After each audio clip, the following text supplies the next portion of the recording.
Баршаңызға сәлем достар, каналыма қош келдіңіздер. Бүгін осындай өте дәмді болып шығатын, қамыры жұп-жұмсақ болатын пицца дайындаймыз.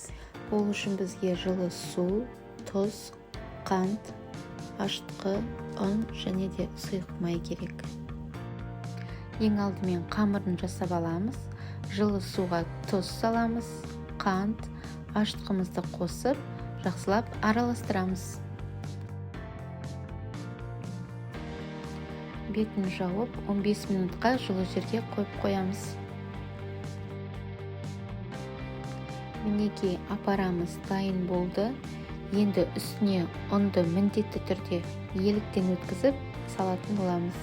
Және де сұйық майды қосып, жұп-жұмсақ қамыр илейміз.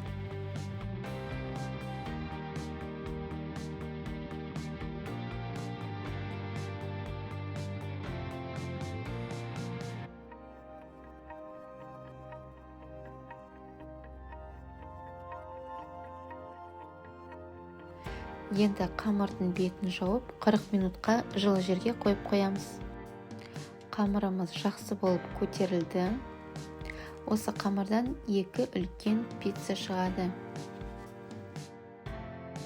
Противенің үстіне сұйық майды жағып, қамырды қолмен созып, жайып шығамыз. Қамырдың үстіне майонез, кетчупты салып, жағып шығамыз.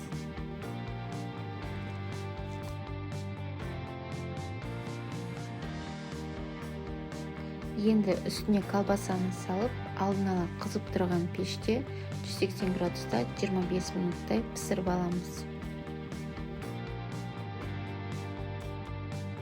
Менің пешімде арнайы пицца пісіруге арналған режим бар. Егер де сізде болмаса, қалыпты жағдайда пісіруге болады. Жаңаға айтып кеткендей, алдын ала қызып тұрған пеште 180 градуста 25 минуттай пісіреміз. Мінекей пиццамыз дайын болды. Енді ірімшікті салып, тағы да 2-3 минуттай пісіріп аламыз. Пиццамыз дайын болды. Өте керемет жұп-жұмсақ болып шықты. Осы рецептпен міндетті түрде жасап көріңіздер. Ұнайтынына 100% сенімдімін.